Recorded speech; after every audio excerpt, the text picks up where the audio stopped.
Part 2. A nurse at the reception desk gave me directions. My grandmother was in East 3. I made my way down the tiled corridor and was glad to see that the walls were painted with cheerful colors, like yellow and pink.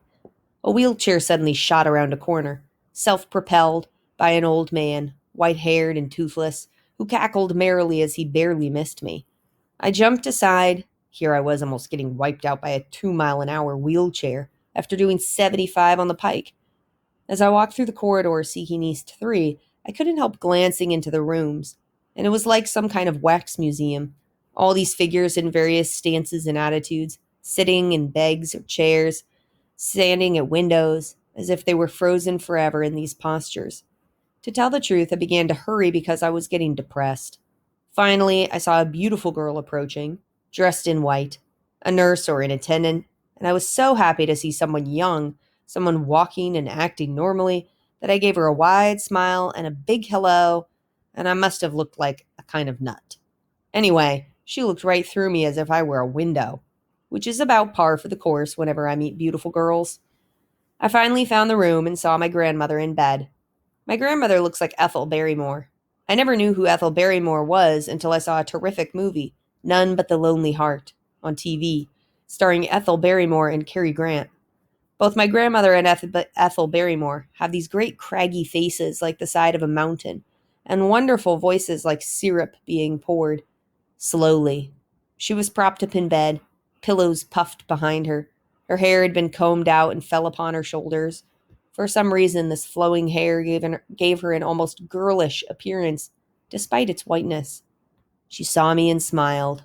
Her eyes lit up and her eyebrows arched, and she reached out her hands to me in greeting. "Mike, Mike," she said, and I breathed a sigh of relief. This was one of her good days. My mother warned me that she might not know who I was at first. I took her hands in mine. They were fragile. I could actually feel her bones, and it seemed as if they would break if I pressed too hard. Her skin was smooth, almost slippery, as if the years had worn away all the roughness, the way the wind wears away the surfaces of stones.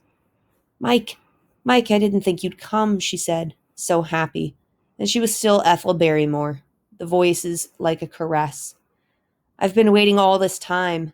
Before I could reply, she looked away, out the window. "See the birds? I've been watching them at the feeder. I love to see them come, even the blue jays. The blue jays are like hawks. They take the food that the small birds should have. But the small birds, the chickadees, watch the blue jays, and at least learn where the feeder is." She lapsed into silence, and I looked out the window. There was no feeder, no birds. There was only the parking lot, and the sun glinting on far windshields. She turned to me again, eyes bright, radiant really. Or was it a medicine brightness? "Ah, Mike, you look so grand, so grand. Is that a new coat?" "Not really," I'd said. I'd been wearing my Uncle Jerry's old army fatigue jacket for months, practically living in it, my mother said. But she insisted that I wear my raincoat for the visit. It was about a year old, but looked new because I didn't wear it much. Nobody was wearing raincoats lately. "You always loved clothes, didn't you, Mike?" she said. I was beginning to feel uneasy because she regarded me with such intensity.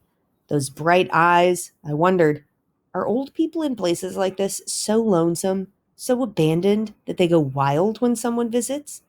Or was she so happy because she was suddenly lucid and everything was sharp and clear?